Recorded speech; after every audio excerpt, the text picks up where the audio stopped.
Hoy miércoles 26 de diciembre en Interfaz hablaremos sobre la importancia de la primera infancia para el buen desarrollo de los niños en nuestro reportaje del día. Para ampliar más el tema de primera infancia, nos visita en el estudio la maestra Marisa Olvera Sanel, especialista en psicología educativa del Instituto Politécnico Nacional. También nos acompaña el doctor Miguel Canul Gamal, quien nos hablará sobre la prevención de bebidas adulteradas en esta temporada de fiestas decembrinas. Hablaremos con las ganadoras del proyecto Young Chile, una iniciativa que busca apoyar a los estudiantes a desarrollar modelos de negocios. Conoceremos el Laboratorio de las Ciudades en Transición de la Universidad Autónoma Metropolitana.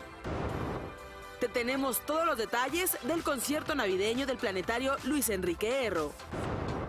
Nos visita también el escritor Antonio Cordero para hablarnos de su libro Hernán Cortés o Nuestra voluntad de no ser. El Centro de la Imagen dio a conocer la 18ª edición de la Bienal de Fotografía, una exposición que se conforma por 24 proyectos y te tenemos todos los detalles.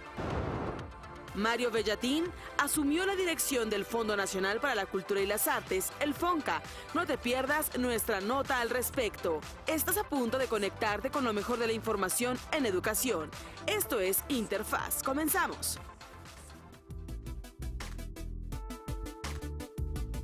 Hola, ¿qué tal? Muy buenos días. Es un placer saludarlos esta mañana de miércoles 26 de diciembre del 2018. Una semana muy intensa, muy divertida, de una manera muy cercana de convivir con todos los seres queridos. Muchos viajan a ciertos destinos, otros de vacaciones. En fin, es una semana de estas atípicas muy esperadas en todo el año, así que espero se le estén pasando muy bien, por supuesto, como debe ser, con mucho frío, así que hay que protegernos. En fin, una semana donde también surge y sugiere mucha información en temas educativos, que es precisamente el objetivo de esta interfaz. Gracias por acompañarnos esta mañana de miércoles. Saludo con mucho gusto a Adriana Rodríguez, quien se encuentra esta mañana en la lengua de señas mexicana. Nos permite comunicarnos, por supuesto, también con ustedes. Acompáñenos.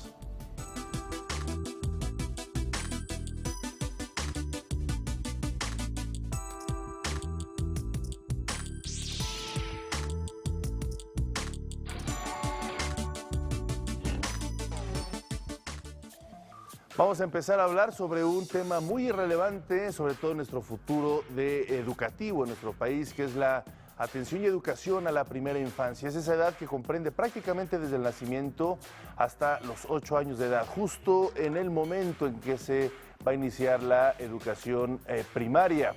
Esta etapa de los jóvenes es muy importante porque debe ser muy integral en cuanto a su desarrollo. El cerebro es cuando comienza a expandirse de forma importante, aprender y no solo cuestiones que se le van educando de forma temprana, sino también temas emocionales, lo cual implica precisamente que esté en aptas condiciones. Es una etapa fundamental que no se tiene que menospreciar, al contrario, tiene que ser prioritaria para los padres de familia y para el sistema también educativo de México. Se ha hablado en esta reciente transformación que se está planteando en nuestro país, en el sistema educativo, precisamente poner hincapié en los niños y niñas, en este sentido, en la educación temprana. En América Latina, alrededor de 3.6 millones de personas, de jóvenes que están con problemas en esta etapa, por muchos factores. Puede ser desde una adecuada alimentación hasta, por supuesto, cuestiones socioemocionales que impactan directamente o que van a impactar directamente en el aprendizaje cuando inicien, si es que lo hacen de forma adecuada, en la etapa primaria de la educación. Así que es un tema muy relevante, muy interesante, que varios sectores de la sociedad se tienen que involucrar, no solo el aula, sino también los padres de familia, el ambiente y, por supuesto, todo el Estado que comprende y que tiene que velar por el desarrollo de estos jóvenes. Vamos a iniciar a hablar de este tema. Hoy nuestro reportaje del día precisamente nos habla de la importancia que representa recibir una formación adecuada en la primera infancia. Hablaremos de alimentación, afecto y un ambiente sano en el hogar. Los primeros años de la vida, incluso desde el vientre materno, son fundamentales para el desarrollo de las personas. La alimentación, la protección y la estimulación juegan un papel importante porque es en esta etapa donde se fomentan la adaptabilidad, la empatía, la creatividad y la inteligencia emocional. Desde el embarazo y hasta los 3 años, el cerebro se desarrolla a través de una compleja interacción de conexiones neuronales, generando hasta 1000 sinapsis por segundo. La afectividad de los padres y cuidadores y la estimulación son esenciales en este proceso. A ello se suma la óptima alimentación y el cuidado. Claudia Sotelo Arias, directora del Centro de Especialización de Estudios Psicológicos en la Infancia, destaca la importancia de estos primeros años de vida. Los primeros años son fundamentales en el desarrollo de todas las personas, ¿no? Yo creo que de los 0 a los 6 o 7 años es como el libro, ¿no? Que te va a llevar a vivir experiencias buenas y malas, ¿no? El mayor aprendizaje en la vida pues se adquiere también en estos primeros años. Entonces es fundamental para el desarrollo de todas las personas. Es lo que vas a recordar siempre y a lo que vas a recurrir ya sea en lo bueno o en lo malo.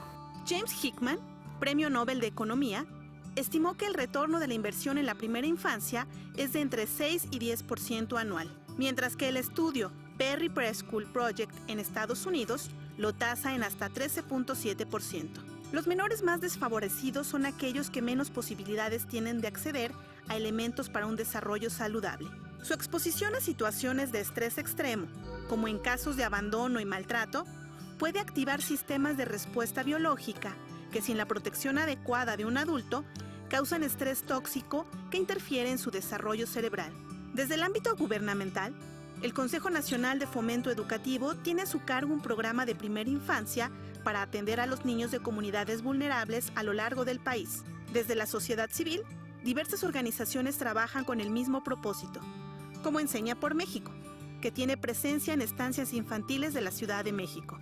Todo el eje central de nuestro proyecto de primera infancia es el juego. Nosotros consideramos que el juego de calidad hace que el niño adquiera las habilidades sociales, emocionales, físicas, cognitivas y creativas para que se pueda desarrollar en el futuro. Si se invierte en la primera infancia, hay un impacto favorable en la vida de los niños, de las comunidades e incluso en el desarrollo de los países. De ahí que iniciativas como esta son un detonante para reducir el rezago educativo. Fue un trabajo conjunto entre el DIF, la Fundación Lego y Enseña por México para determinar exactamente cuáles eran las áreas en las que nosotros podíamos intervenir, que al DIF consideraba que eran áreas de oportunidad para ellos.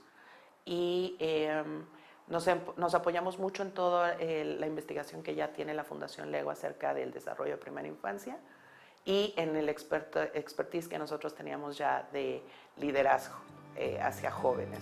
En México, 2.2 millones de niñas y niños presentan un desarrollo deficiente, cuyas implicaciones van más allá del aspecto educativo, ya que impactan en el ámbito social y económico. El óptimo desarrollo de los infantes puede resumirse en 3 palabras: comer, jugar y amar. En esta etapa, la conducta también se modula, de ahí la importancia de que se establezcan límites, refiere Claudia Sotelo.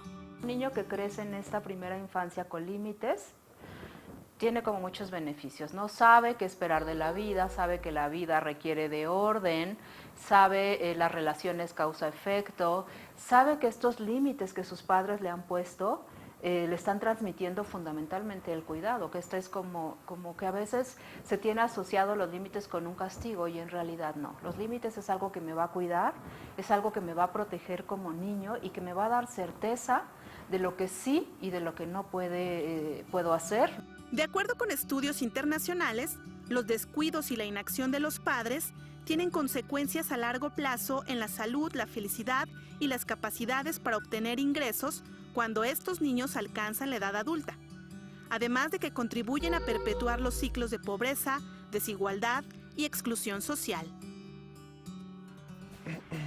Pues nos damos cuenta que pueden ser elementos muy sencillos como una buena alimentación, una etapa emocional adecuada, cercana de los padres, pero muchas veces se descuidan estos mismos elementos e impactan de forma directa cuando inician la etapa primaria. Así que hay que seguirlos contemplando, por supuesto es un esfuerzo de todos muy importantes para el desarrollo de nuestros jóvenes. Vamos a hacer una brevísima pausa, les recuerdo que nos puede seguir también en redes sociales, completamente en vivo, en Facebook y en Twitter, AIEDMX, Agencia Informativa de Educación de México. Regresamos.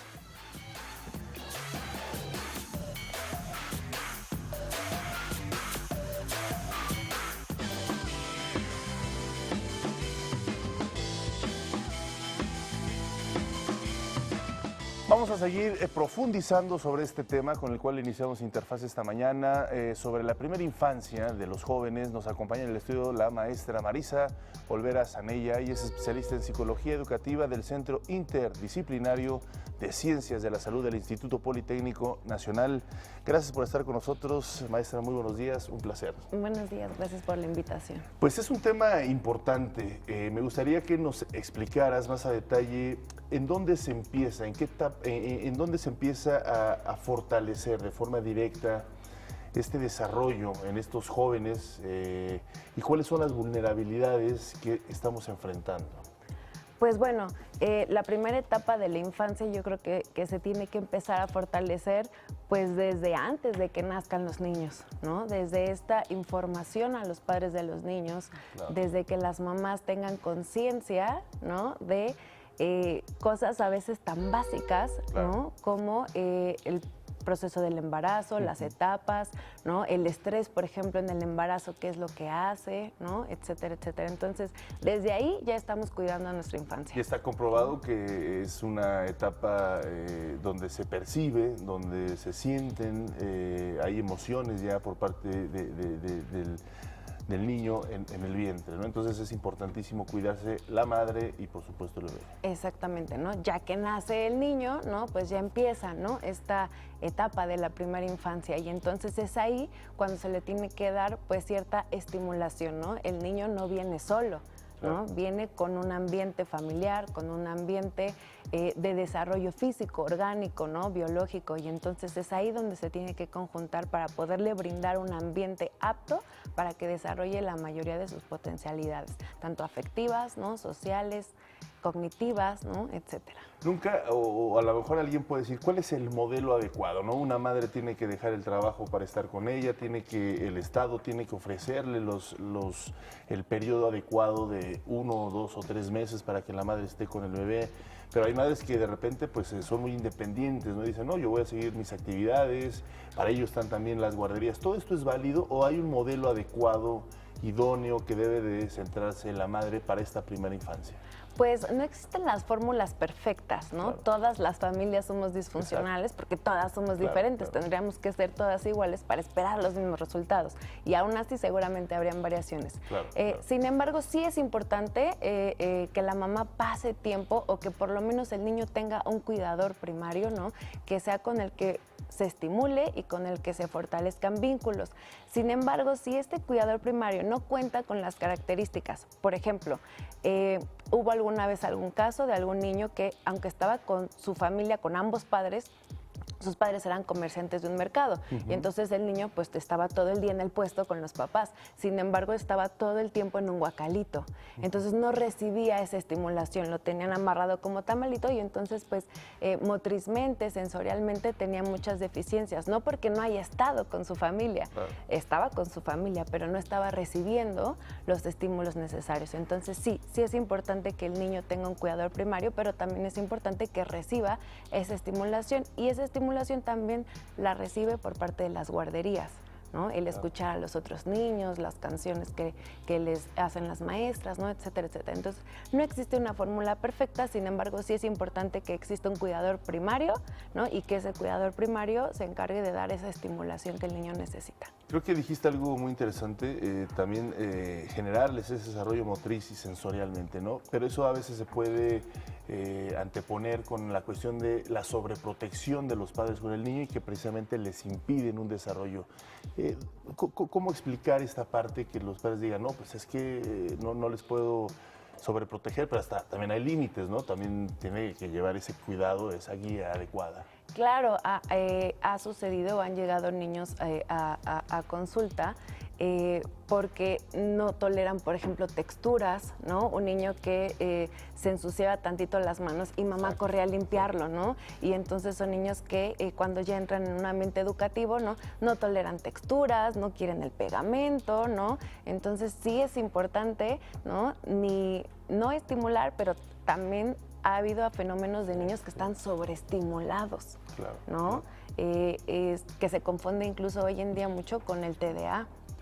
O un niño que está sobreestimulado, ¿no? Que puede tener la tablet, pero también me estoy comiendo la quesadilla, pero también estoy viendo la tele, pero también, y entonces tengo sobreestímulos, ¿no? Y entonces cuando llego a la escuela, por ejemplo, que es un ambiente estructurado, pues ahí ya no me parece, ¿no? Ya no tengo. Y pusiste un elemento clave ahorita, dijiste tablet. En estas nuevas épocas y eras de información y de convivio con muchas herramientas tecnológicas, los jóvenes, ¿cuáles son las recomendaciones que están ustedes estableciendo precisamente para los niños? ¿Cuándo deben de acercarse a las tablets? ¿Cómo se deben de manejar?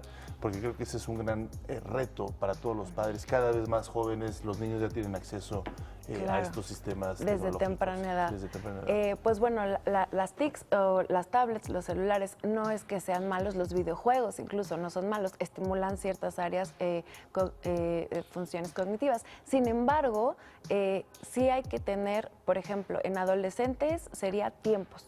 ¿No? No está mal, todos, hasta nosotros como adultos utilizamos el celular y nos encanta estar viendo ahí cosas. Entonces sí es importante, sí que las utilicen, pero que haya tiempos, ¿no? Eso por una parte. Y por otro lado, tiempos establecidos y rígidos, ¿no? Tiempos establecidos. Tal hora, 2 horas o 1 hora. Que cada exactamente, ¿no? Después te pones a hacer otra cosa y después podrás tener otra hora de celular. No pasa nada, ¿no? Correcto. Forma parte de nuestra vida. Y si no lo incorporamos, pues entonces, ¿no? Estamos retrocediendo. Pero con los niños, sobre todo en la primera infancia, lo que es importante, hay estudios en los que se demuestra que los niños menores de 3 años no es necesario, ¿no? Que utilicen aparatos, porque las luces, ¿no? Estimulan, ¿no? Y no necesariamente es lo que queremos. Un niño en una edad, ¿no? de menor a 3 años, pues necesita dormir, por ejemplo, más de 12 horas, ¿no? Y la luz, los colores, las luces del celular estimulan la visión o los sentidos, los ruidos, la musiquita, ¿no? Y entonces eso puede llegar a generar, pues, desfases en el sueño. Entonces sí es importante, de preferencia, ¿no? Que no los utilicen. Que les llama la atención, pues claro que les va a llamar la atención, ¿no? Podríamos simplemente introducirlos pero pues ya actualmente un niño de 2 años sabe cómo pasar fotos, ¿no? Sabe cómo manejarlo. Entonces, sí es importante que intentemos, ¿no? No tenerlo, o que no sea para que se distraiga, ¿no? Muy bien, pues te agradecemos muchísimo, maestra Marisa Olvera Zanella. Gracias por estar con nosotros. Interesante lo que nos ponen sobre la mesa. Y bueno, seguramente será de gran utilidad para los padres de familia que nos están viendo. Así que, bueno, pues estaremos en comunicación porque creo que es un tema que vale la pena seguir revisando. Gracias. Muchísimas gracias. Gracias. Vamos a hacer una brevísima pausa. Regresamos con más temas. Esto es Interfaz.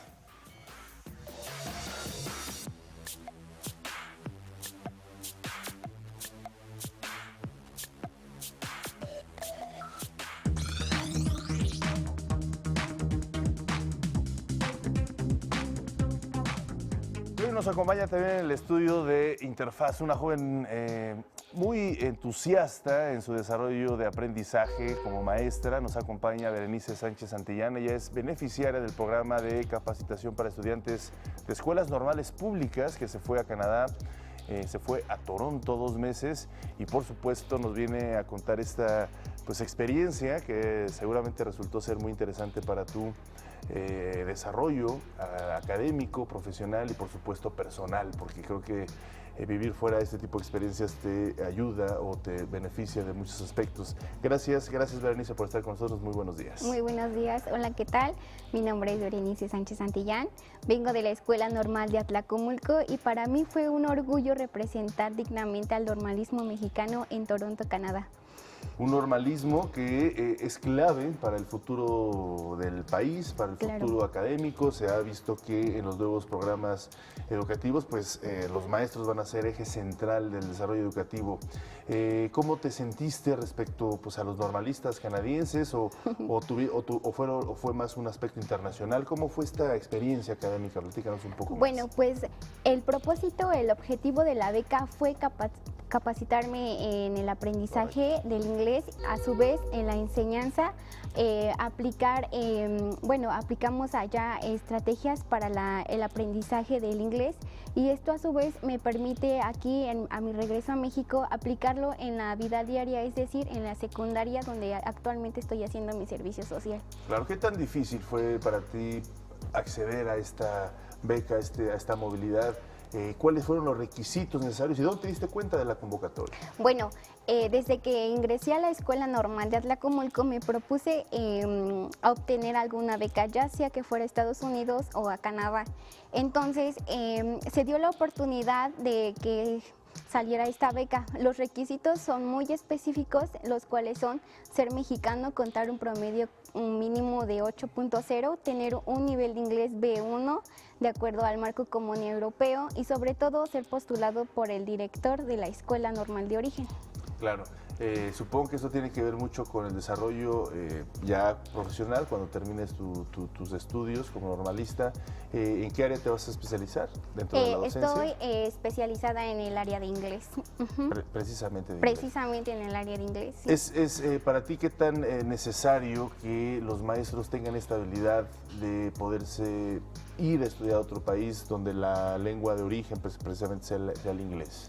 Bueno, pues para mí esta beca fue de gran utilidad, pues ya que yo me voy a especializar en inglés, entonces para mí es de gran importancia debido a que todo lo que aprendí en Canadá lo voy a poder aplicar aquí en la vida real.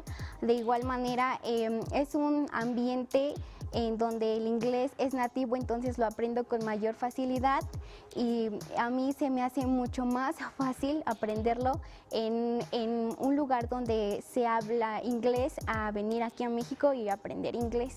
Claro. Ahora, Toronto es una ciudad muy bonita, cosmopolita, en fin, ¿no? Tiene muchos ingredientes que supongo que también tuvieron que ver en tu vida personal, ¿no? Claro. Es decir, de vivir en Atlacomulco, de estudiar allá, también genera un contraste positivo en tu vida personal. ¿Cómo fue esto? Platícanos. Bueno, claro.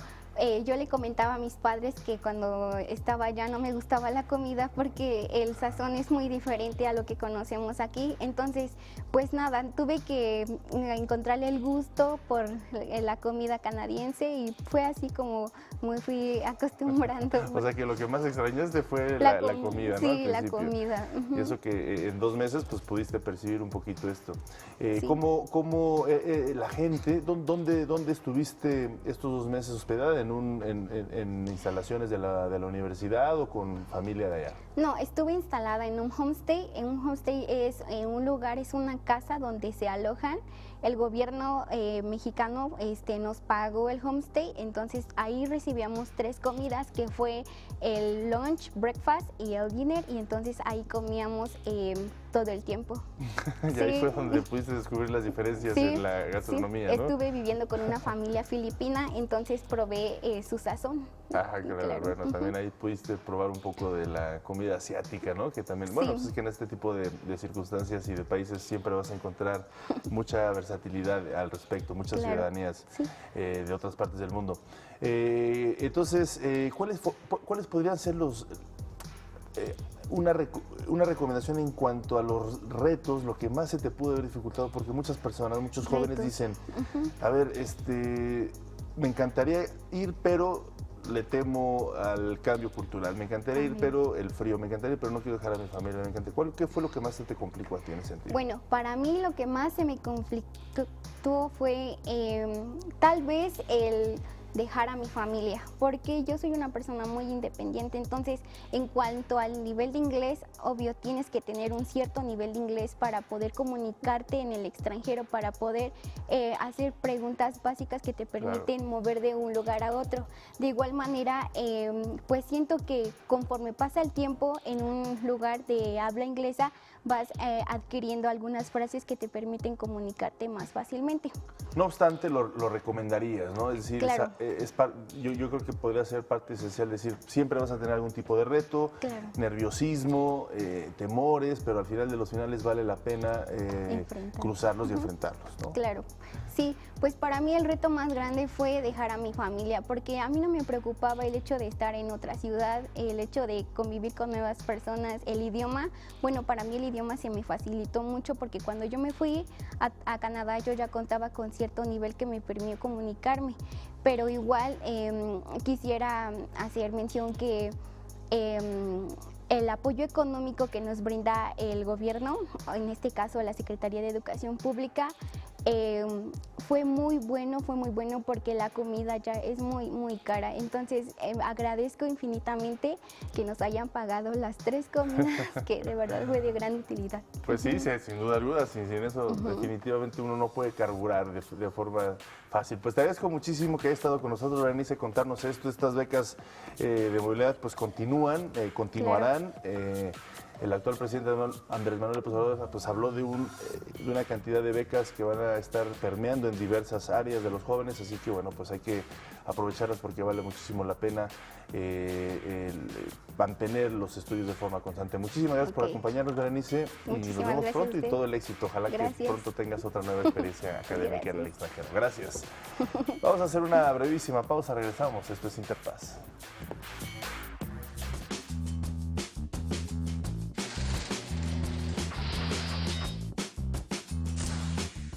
En 1985 muere Diane Fossey, primatóloga estadounidense que inspiró la película Gorilas en la niebla.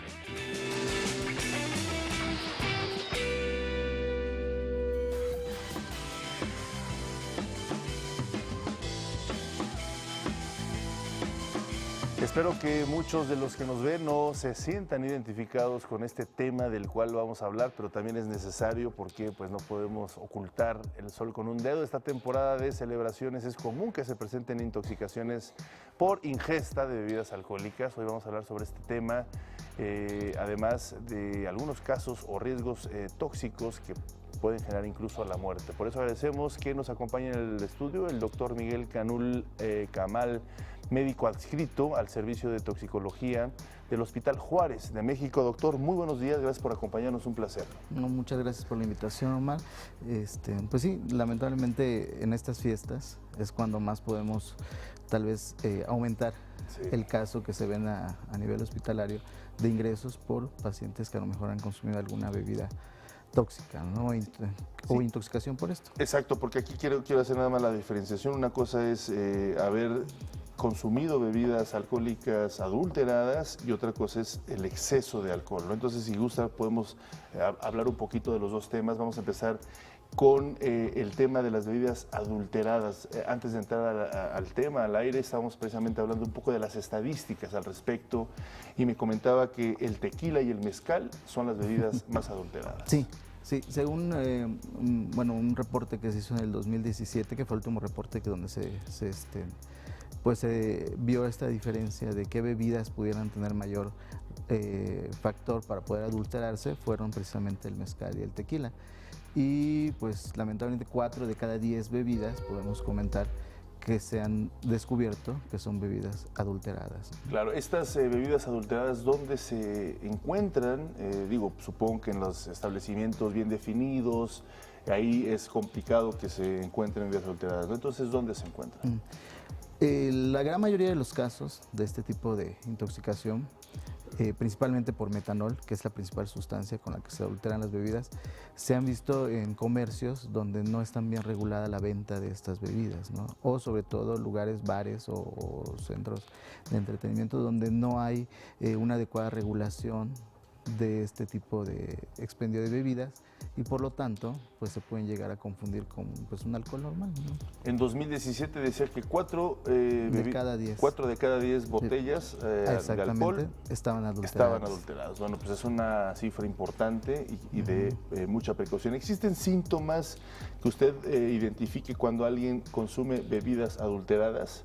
que obviamente sean distintos o que no lo van a confundir con una borrachera tradicional, ¿no? El de después. Efectivamente.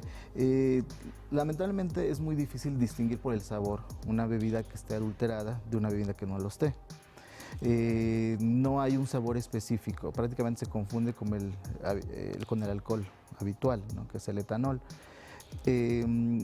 Puede llegarse, los primeros síntomas que se dan son en las primeras horas, primeras 3 a 6 horas, que lo pueden llegar a confundir pues como un síntomas de una borrachera, ¿no? Sí. Que nos da náuseas, vómitos, cefalea, o sea, dolor de cabeza, dolor abdominal. Y posteriormente, si no se trata a tiempo o porque pues muchas veces el paciente llega a confundir estos signos como que es normal, ¿no? Lo que me pasa, pero posteriormente 12 o 24 horas después inician con síntomas ya más graves que pueden llegar incluso a alterar problemas en la visión. Correcto. Y ahí es inmediatamente, por supuesto, ir a urgencias, ¿no? A urgencias, hay que llegar. Desde el primer momento en que sospechemos o sintamos una cruda con síntomas más rara o con síntomas más fuertes de lo habitual, pues hay que acudir a atención médica, ¿no? Lamentablemente una complicación del metanol, que es la sustancia que habíamos comentado que adulteran estas bebidas, es la ceguera. Y el paciente puede presentar visión borrosa, y si no se da un tratamiento a tiempo, pues sí perder la visión de manera total. Claro. Muy bien, pues vamos a hablar ahora rápidamente de este otro lado de la moneda, que es la ingesta de bebidas alcohólicas. ¿En qué momento ya se considera que se excedió uno en la ingesta? Porque puede ser un día o puede ser personas que lo repiten, ¿no? De forma constante día a día, en periodos vacacionales. Sí, pues aquí la diferencia, tal vez en que tomar un exceso o intoxicarnos, tal vez por este tipo de bebidas, pues podríamos comentar que aquí va a depender de la susceptibilidad de cada persona, ¿no? Hay personas que con poco que consuman alcohol, tal vez ya tengan síntomas, ¿sí?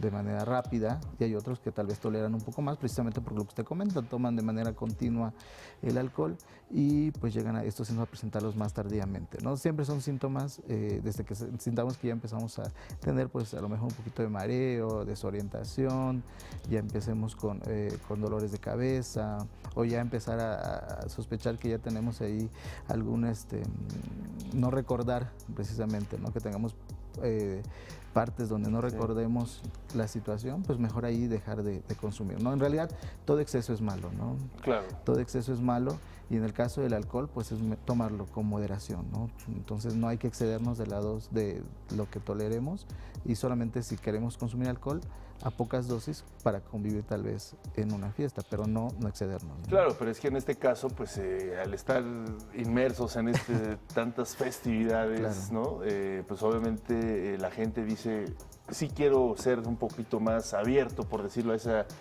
forma constante, o que al año lo quieren beber, ¿no? Ahora lo hacen de una forma más intensa. En ese sentido, ¿qué recomienda? Porque también pues tiene que el cuerpo lo quieren adaptar ahí. Sí, no. Yo lo recomendable es beber con moderación, ¿no? Beber con moderación, evitar, sobre todo evitamos de esta manera, mucha gente sale de la ciudad en estas épocas, y si consumimos alcohol en exceso, pues al momento de conducir podemos condicionar accidentes, ¿no?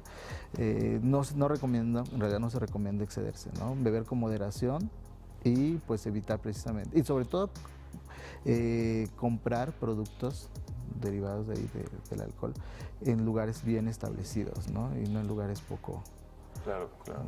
Pues sí, son dos cuestiones que van de la mano, ¿no? La ingesta de bebidas alcohólicas, tomar de más, y también el hecho de no comprar bebidas adulteradas, por supuesto, en establecimientos de pues, dudosa procedencia. Dudosa procedencia, así de directo hay que decirlo, porque no solo es una afectación personal, sino también pueden generar consecuencias externas, pues, por lo que usted ya comentó, ¿no? Salir del estado de ebriedad manejando, o simplemente cruzar la calle sin saber por dónde va. En fin, hay que tener mucha conciencia en ese sentido. Y pues el Hospital Juárez, y por supuesto todos los hospitales tienen el servicio de, pues cuando sientan alguna afectación, inmediatamente acudir, ¿no? Acudir. El Hospital Juárez tiene la gran ventaja de que tenemos el servicio de toxicología clínica. Correcto. En el servicio de toxicología vemos pues todo tipo de intoxicaciones por medicamentos, por animales de ponzoña, y precisamente en estas épocas pues aumentan un poco los casos de intoxicaciones por bebidas adulteradas, ¿no? Sin duda alguna. Bueno, pues muchísimas gracias, doctor. Le agradecemos mucho que haya estado con nosotros, platicarnos sobre una circunstancia que hay que tener muchísima conciencia al respecto y, como dice, pues no tomar de más, aunque sean fechas donde se recurra a este tipo de mayores celebraciones. Gracias por acompañarnos. A usted, gracias por la invitación. Vamos a hacer una brevísima pausa, regresamos con más temas muy interesantes en Interfaz.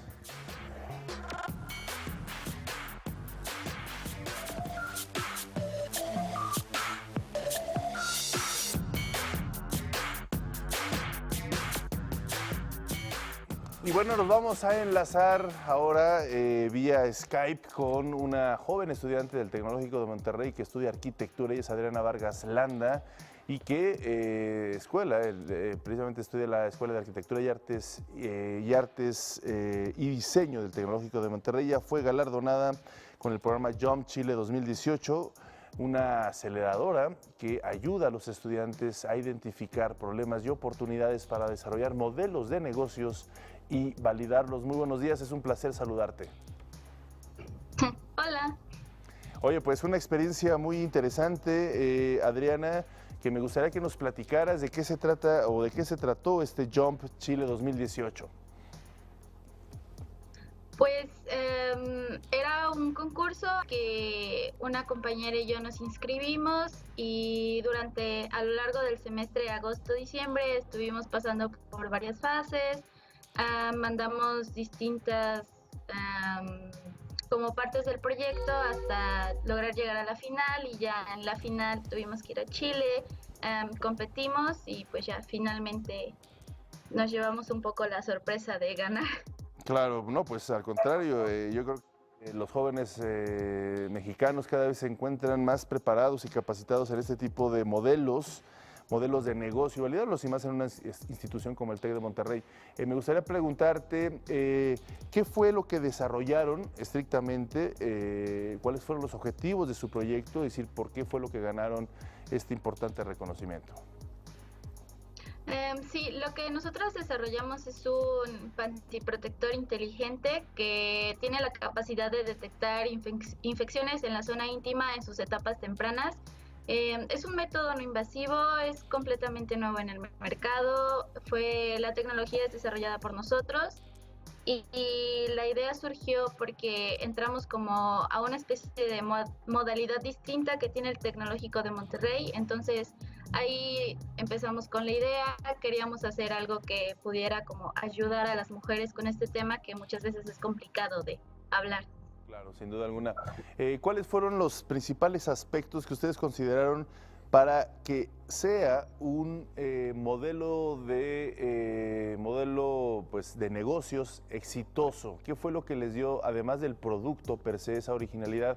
¿Cómo se desarrolla de forma adecuada un proyecto a corto, mediano y largo plazo?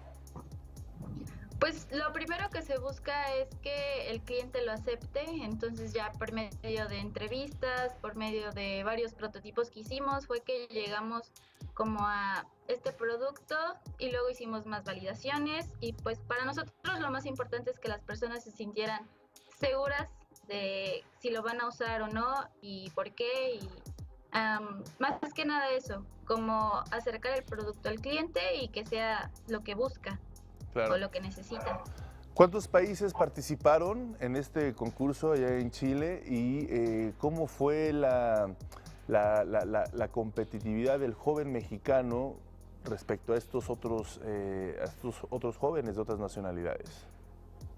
Sí, fueron cerca de como de 9 países, todos de Latinoamérica. La mayoría eran obviamente de ahí de Chile, pero también había varios internacionales. Fue muy interesante como conocer cómo se encuentra, en este caso, el emprendimiento en otros países. Descubrimos que en realidad México sí tiene como un poco desarrollada esta parte, por lo menos por nosotras. Sí nos sorprendimos porque hay muchas personas en el mundo que quieren hacer algo y muchas veces no lo sabemos. ¿Cuáles para ustedes, cuáles han sido las etapas más complejas de esto que tú acabas de decir, del emprendimiento? El emprendimiento no es no es un proceso a veces sencillo, al contrario, tiene muchos obstáculos. ¿Cuáles fueron estos que ustedes se han topado de más constante o de forma más constante y que por supuesto le recomendarían a los jóvenes que nos están viendo y que están buscando emprender un proyecto empresarial donde tienen que poner énfasis? Pues yo creo que la parte más difícil es encontrar un grupo de trabajo que de verdad quiera empezar un proyecto sobre todo, y de ahí pues seguirlo y no darse por vencidos, porque yo creo que no es que haya malos proyectos o cosas que no funcionen. Creo que lo que nos hace mucha falta es de verdad no abandonarlos y seguir con ellos hasta el final, y los resultados pueden ser pues muy beneficiosos y sobre todo sorprendentes. Te das cuenta de que tu trabajo al final vale la pena. Entonces es más que nada eso, como no abandonar el proyecto, seguir con él. Claro, por ejemplo, en este proyecto que ustedes desarrollaron en Chile, ¿en qué etapa van? ¿Cuántas etapas les faltaría para poderlo desarrollar? Porque supongo que ganó un proyecto que apenas está en franco desarrollo. Sí, la etapa que estamos buscando ahora, como es un producto médico higiénico, necesitamos hacer pruebas de laboratorio, entonces ese va a ser nuestro primer paso empezando el siguiente año, en cuanto tengamos oportunidad. Y que ahí es donde empieza este proceso de mucha persistencia, disciplina, ¿no? Estar constantemente llevando pues todas las pruebas y no darse por vencidos, ¿no? Entras en una etapa compleja, ¿no? En ese sentido. Sí, un poco, sobre todo porque pues los permisos son complicados, pero se pueden obtener, entonces ya con apoyo de especialistas y de laboratorios es que vamos a hacer las pruebas, y ya después de eso se puede sacar al mercado.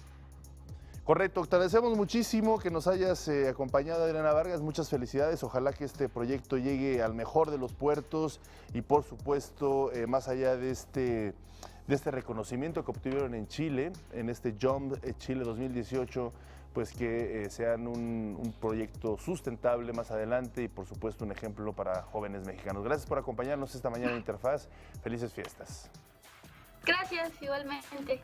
Gracias. Regresamos, vamos a hacer una breve pausa, regresamos con más temas. Les recuerdo que nos puede seguir completamente en vivo también por nuestras redes sociales, Facebook y Twitter en AIEDMX, la Agencia Informativa de Educación de México. Regresamos.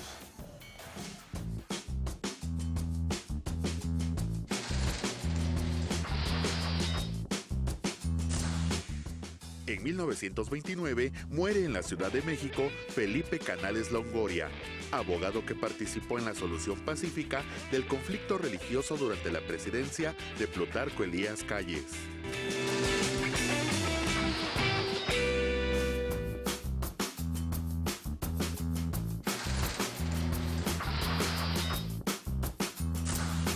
En 1783, el inventor Louis-Sébastien Lenormand realiza el primer experimento exitoso de paracaidismo en Francia.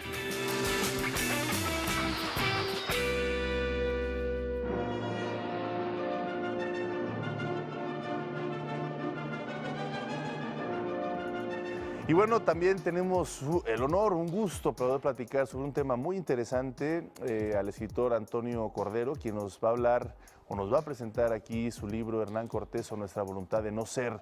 Un hombre que a todos los que nos gusta la historia, Antonio, nos apasiona hablar de ellos o de estas figuras que son tan importantes en la historia, que tejieron partes esenciales de nuestro desarrollo hasta la actualidad, y por ahí veía la importancia de seguirlo revisando en pleno siglo XXI, ¿no? Antonio Cordero, muchísimas gracias por estar con nosotros. Buenos días. ¿Qué tal, Omar? Muchas gracias por la invitación.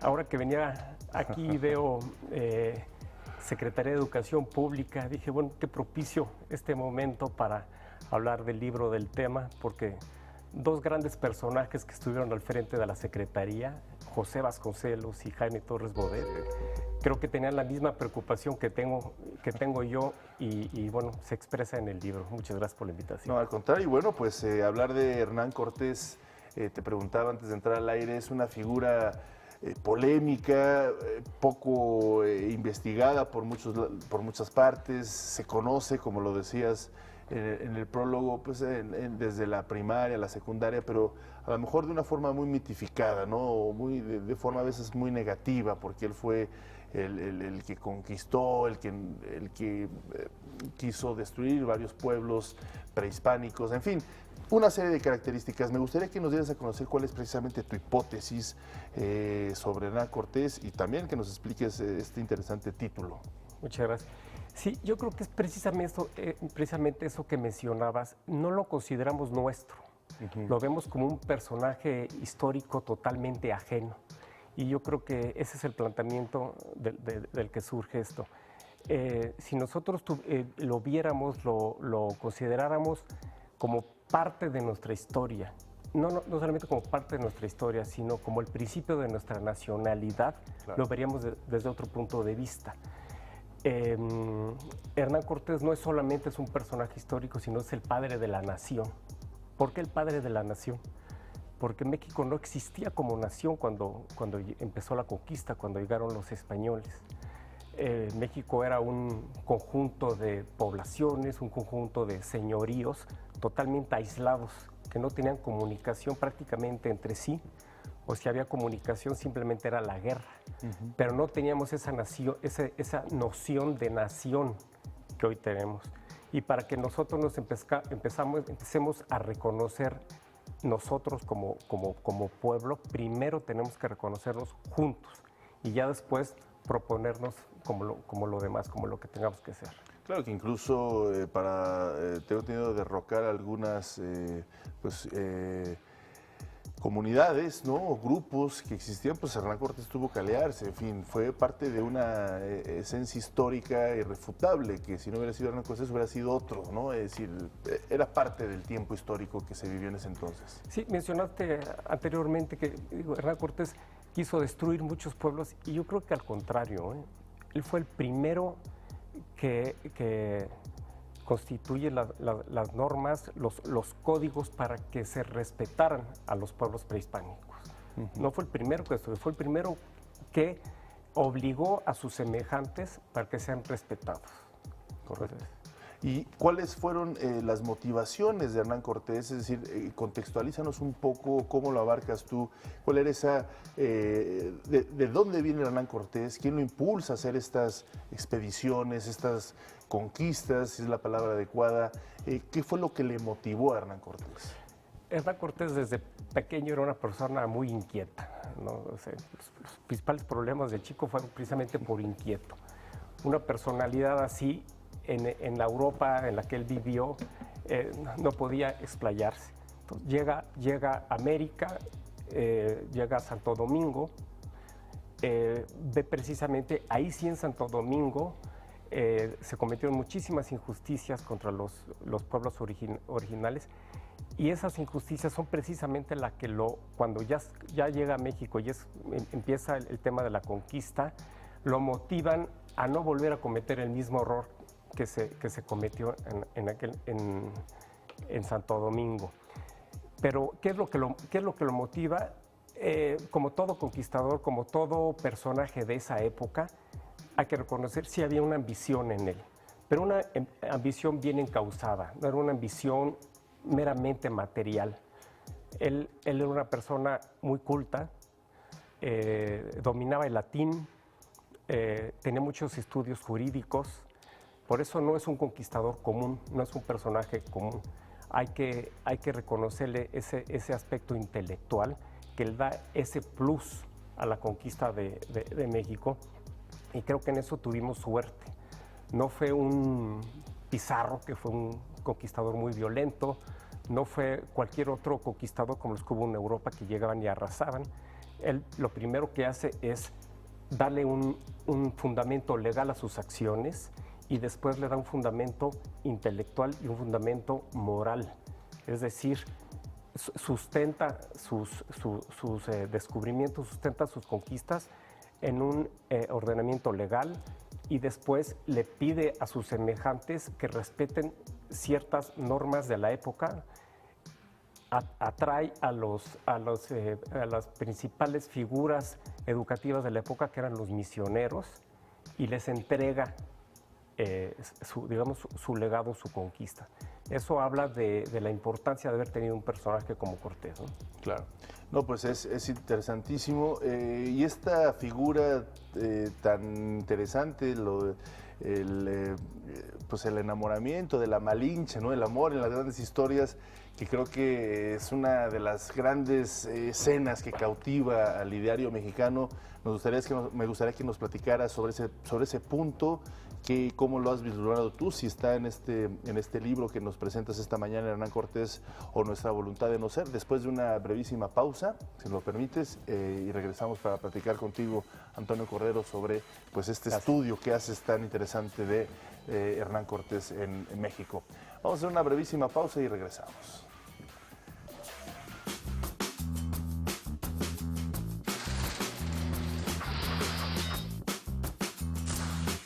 En 1893 nació Mao Zedong, que fundó la China comunista en 1949 y dirigió ese país hasta su muerte en 1976.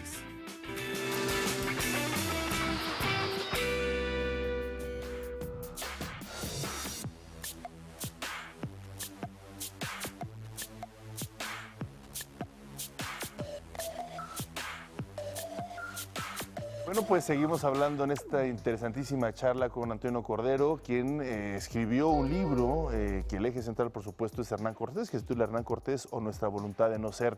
Y bueno, hablábamos de los aspectos, de varios aspectos que cuenta tu libro, Antonio, y uno de ellos es precisamente la relación que tuvo con la Malinche, ¿no? Y el impacto que hoy día lo mantenemos en nuestra conciencia de los mexicanos. ¿Cuál fue el peso? ¿Sucedió, no sucedió? ¿Cómo lo abordas tú en tu libro? Sí, desde luego que sucedió. Es un tema muy interesante porque es simbólico. La mayoría de los mexicanos somos mestizos. Sí. Y a mí me gusta tocar el tema como esa unión de Hernán Cortés con la Malinche y el fruto Martín Cortés como el principio de nuestro mestizaje, de lo que realmente somos. Pero lo tenemos muy mal conceptualizado. La Malinche es una mujer extraordinaria. Hay un intelectual que murió hace pocos años que se llamaba Pablo de Ballester, que decía que la Malinche es el personaje histórico femenino más importante que ha dado América. Pero realmente nosotros tenemos esa parte que yo digo que es nuestra parte femenina, materna, sí, simbólica, la tenemos castigada, la tenemos totalmente subestimada. Lo mismo le pasa a Hernán Cortés. Entonces, si nosotros vemos que el fruto de ello fue Martín Cortés, pero Martín fue el primero que escucha ese insulto mexicanísimo, que no lo voy a decir aquí yo en televisión, pero es algo que es una equivocación. Martín Cortés es fruto de la unión de Cortés y de la Malinche, pero es fruto del amor, no es fruto de una violación, no es fruto de nada. Ellos verdaderamente se identificaban intelectualmente. O sea, la Malinche es un personaje estratégicamente más importante de lo que creemos. Ella es estratega de la conquista. Ella es la primera que identifica estas personas, esta cultura nos puede ayudar a nosotros a sacarnos del sometimiento que nos tienen Tenochtitlan. Tenochtitlan no era esa vida idílica que nosotros creemos. Tenochtitlan tenía sometido a la mayoría de los pueblos que no eran la alianza del Valle de México, y verdaderamente los odiaban. Tenían muchísimas virtudes los aztecas, pero eran muy odiados. Ella ve como oportunidad, estos señores tienen la capacidad, los respalda una gran cultura, nos pueden ayudar a nosotros a quitarnos ese sometimiento. Y ella manipula a Cortés a su favor y logra lo que logra. Pero regresemos a lo que te estaba diciendo yo de Martín. Martín es fruto del amor de dos personas. Entonces nosotros como mexicanos, como descendientes de de estas personas, estoy hablando simbólicamente como mestizaje, tenemos esa buena noticia, que no somos hijos de esa persona, sino somos hijos del amor, ¿no? Del amor y del entendimiento de dos culturas que se concretizan, que se sintetizan en estas personas. Sí, pues es fundamental este aspecto que nos comentas. ¿Qué es cuando muere Hernán Cortés, cómo estábamos en ese momento después de toda pues sí, sus actos que generaron en esta fusión de dos mundos, ¿no? ¿Cómo estaba México en ese momento? Bueno, México en esa época, Hernán Cortés era la figura más importante del continente. O sea, hoy lo tenemos totalmente degradado y es lo que yo quiero lograr con este libro, que revaloricemos eso, pero no para rescatar al personaje histórico, sino para que nosotros entendamos de dónde venimos, qué somos, sobre todo para sabiéndolo, podamos salir al mundo con nuestro máximo potencial. Ahora que tanto lo necesitamos, sobre todo en Estados Unidos, ¿no? Los mexicanos y su patria extendida, que es Latinoamérica, lleguemos allá a decir, oigan, nosotros no somos cualquiera, ¿eh? Claro. Nosotros somos descendientes de Hernán Cortés, de los príncipes americanos, y hemos hecho todo esto por ustedes, por esta gran nación que es Estados Unidos. Primero debemos nosotros creérnoslos para afrontar el mismo. Pero me preguntabas, Hernán Cortés, que en su muerte, ¿en qué posición estaba? Así es. Bueno, lo que te decía era el personaje más importante de su época. Al final cayó un poco en desgracia porque, pues como conquistador, ese estatus que logró como conquistador, pues no lo puedes sostener por toda tu vida. Pero muy importante sacar a la luz, reconocer los otros aspectos que tuvo fuera más allá de conquistador. Él, después de la conquista, se dedica a descubrir el mundo. Hernán Cortés es el descubridor y el fundador de la parte más rica del mundo, que es California. Y le deben mucho los californianos de hoy al personaje que fue el que los descubrió, ¿no? 4 expediciones organiza, la tercera él mismo la comanda hasta que funda La Paz, y de ahí se van hacia arriba. Descubren el río Colorado y ahí empieza la historia de esa parte enorme que fue Novohispana, que es lo que es hoy la nación americana, ¿no? Uh-huh. Descubre también en sus viajes lo que dice Miguel León Portilla, algo muy interesante, que siempre se tenía la concepción medieval o del renacentista de esa época, que Zipango y Catay, que es Japón y China, estaban muy cerca de Latinoamérica. Por eso llega Colón a México, ¿no? A América fue su principal fundamento. Y él finalmente con sus viajes dice, no, Zipango y Catay están muy, muy lejos, es del otro lado. Esa aportación a la geografía, a los mapas del mundo, es cortesiana. Correcto.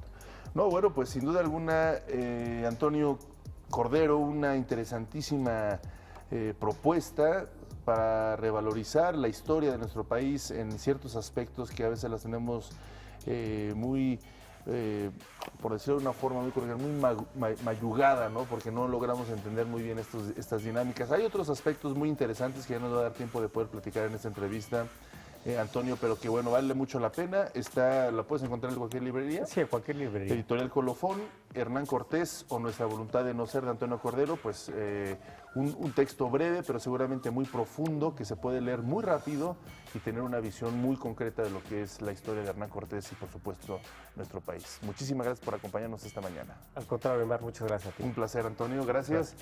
Vamos a hacer una breve pausa, regresamos con más temas en Interfaz.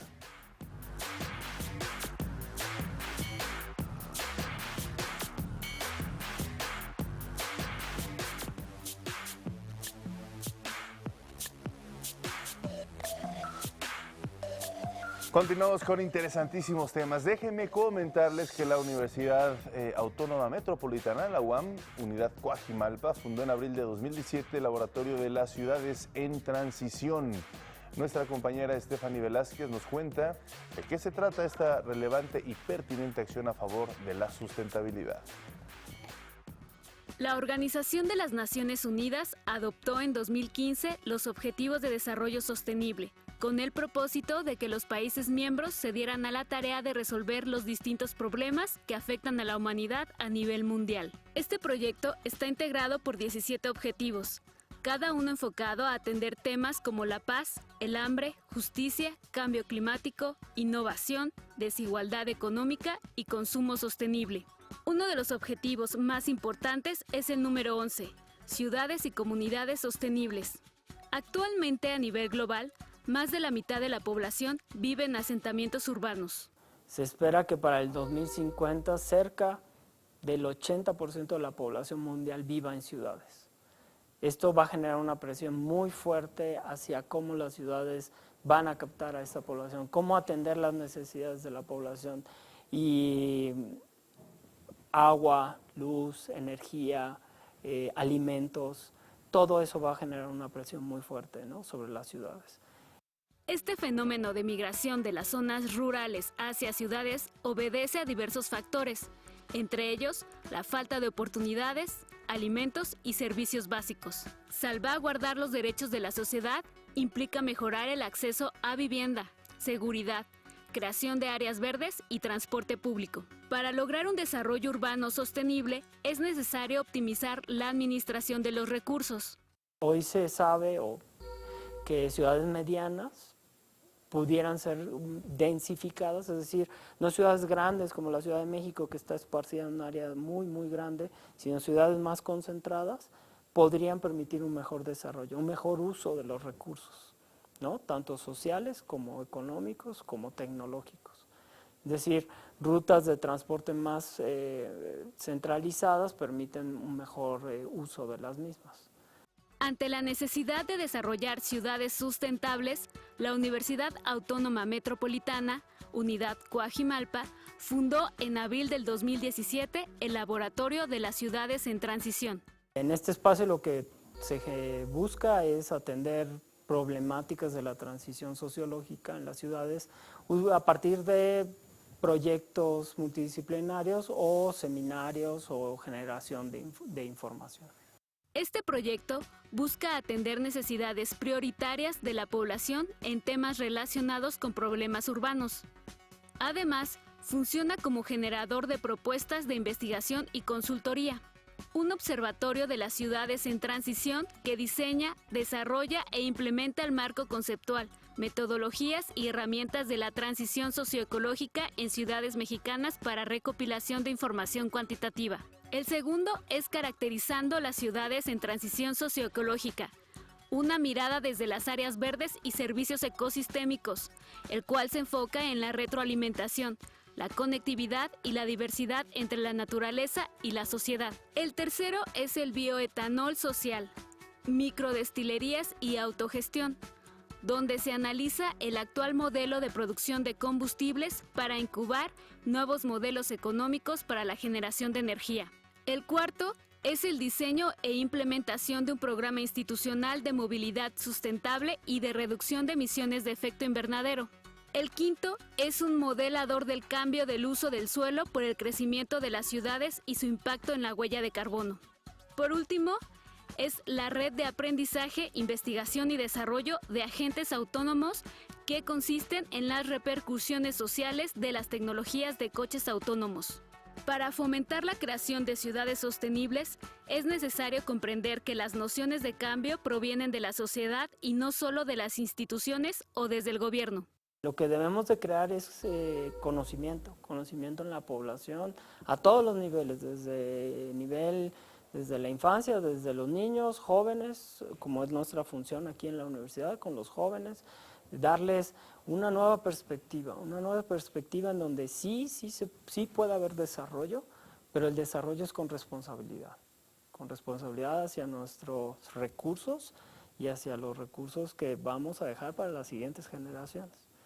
Este laboratorio es un espacio abierto a recibir problemas a temáticas de coyuntura, a participar con otras instituciones tanto públicas como privadas, para atender problemas de las grandes urbes.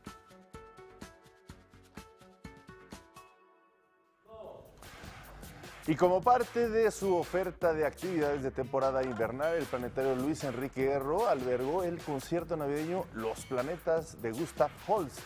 La Agencia Informativa de Educación de México estuvo presente y le contamos los pormenores. Contemplar un cielo estrellado, brillante y nítido, tan cerca que pareciera que con solo estirar la mano se puede tocar.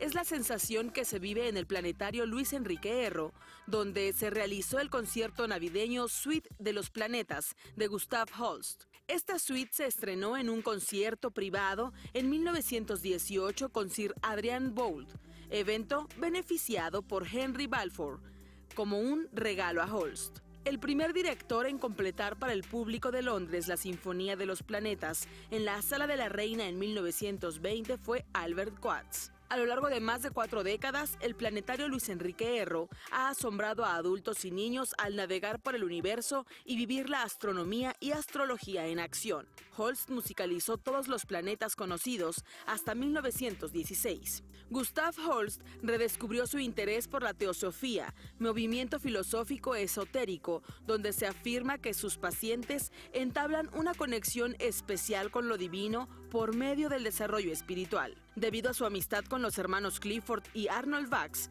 quienes impulsaron su carrera, la suite está formada por los siguientes movimientos: Marte, el portador de la guerra; Venus, el portador de la paz; Mercurio, el mensajero alado; Júpiter, el portador de la alegría; Saturno, el portador de la vejez; Urano, el mago; Neptuno, el místico. Plutón es otro de los planetas no musicalizados por ser descubierto hasta 1930 y desacreditado como planeta en el 2006 por la Asociación Astronómica Internacional al llamarlo planeta enano. En el planetario Luis Enrique Erro se tuvo la oportunidad de apreciar en toda su extensión esta enorme partitura en su doble lenguaje sonoro y visual.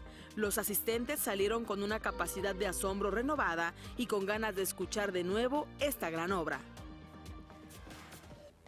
Excelente oportunidad para ir a visitar este planetario del Politécnico Nacional. Es un planetario que no tiene mucho, se remodeló y que vale muchísimo la pena poderlo visitar, el primer planetario de nuestro país, así que es una exquisitez hacia el norte de la Ciudad de México. Vamos a hacer una brevísima pausa, regresamos con más temas. Esto es Interfaz.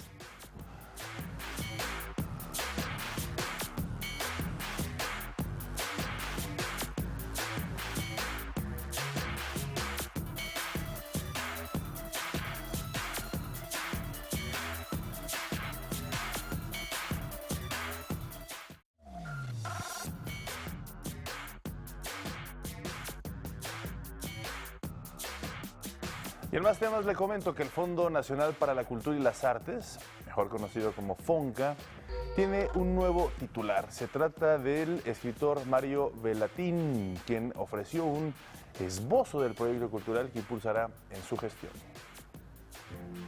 El escritor mexicano Mario Bellatín asumió la dirección del Fondo Nacional para la Cultura y las Artes. Destacó que su misión es hacer que el FONCA sea un espacio que se adapte y responda a la realidad del país. Y creo que el reto que yo tengo es ver hasta cuáles pueden ser las nuevas últimas consecuencias, ¿no? O sea, qué cosa es lo que nos pide la sociedad y cómo podemos nosotros dialogar. Y quisiera, pues sí, ver que veamos juntos cuáles son esos nuevos retos y cómo podemos, con esa fuerza que ha tenido el FONCA en los últimos 30 años, podemos seguir estando adelante, ¿no? El galardonado por el Premio Iberoamericano de Letra, José Donoso, resaltó que trabajará para extender las obligaciones de los artistas a la sociedad y en especial de la retribución social. Tratar de cimentarnos nosotros, hacernos necesarios para que no dependamos de decisiones externas, sino que ya seamos parte fundamental de la sociedad mexicana, no solo del espacio cultural, sino también del espacio social mexicano, que es un derecho para todos, ¿no? Tanto para los artistas como para el resto de la comunidad. Durante su toma de posesión, Mario Bellatín, junto con el guionista y productor Edgar San Juan, subsecretario de Desarrollo Cultural, celebraron que los creadores formen parte del nuevo equipo de la Secretaría de Cultura. Y México recibe el esplendor y belleza del arte grecorromano en la exposición Belleza y Virtud en el Museo Nacional de Antropología e Historia. Mildred Martínez, nuestra compañera generadora de información de la Agencia Informativa de Educación de México, nos muestra los detalles en la siguiente nota.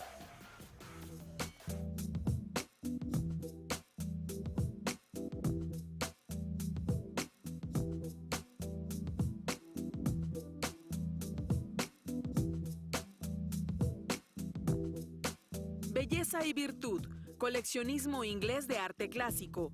Una de las exposiciones más importantes de 2018 en México llega al Museo Nacional de Antropología e Historia. Como mencionaba la propia directora de los Museos Nacionales de Liverpool, es la primera vez que todo este tipo de colecciones se reúnen porque normalmente se habla o de arte clásico o de arte neoclásico o de pintura o de escultura, y en este caso lo que queremos es contar una historia a través de todos estos elementos que permitan contextualizarnos y tal vez entender un poco más la identidad inglesa, pero que no es tan ajena, porque bueno, no solo fue inglesa, sino que también influyó en Europa, pero que finalmente también son los principios occidentales que rigen nuestros propios criterios en el campo de la estética. La muestra ofrece una aproximación a la importancia que el Imperio Británico dio al arte clásico como símbolo de las aspiraciones e ideologías del llamado Siglo de las Luces. En las colecciones son tan importantes los objetos como los coleccionistas. Entonces, más allá de la estética o el dato arqueológico, que desafortunadamente en la mayoría de los casos no se tienen por la forma en la que fueron adquiridas las colecciones, es justo tratar de hacer como esta antropología de la Inglaterra del siglo XVIII, en este caso del grupo de la nobleza específicamente, pero que finalmente termina permeando en toda la ideología británica de la época. Conformada por una colección de 112 esculturas clásicas de los siglos IV a.C. al III después de Cristo y neoclásicas del siglo VIII, a la exposición se incorporan piezas procedentes de la antigua Academia de San Carlos, del Museo Nacional de las Culturas del Mundo y el Museo Soumaya.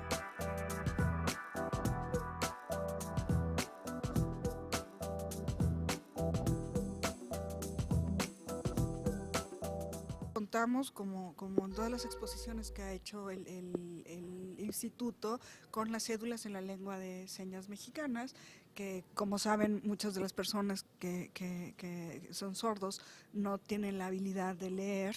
Entonces, bueno, a través de esto por lo menos les vamos explicando los principales núcleos temáticos, y también contamos con cédulas braille para los visitantes invidentes. Belleza y Virtud estará acompañada de un programa académico que permitirá vincular el pensamiento ilustrado con las reflexiones del mundo contemporáneo y permanecerá hasta el 28 de abril de 2019 en la sala de exposiciones temporales del museo.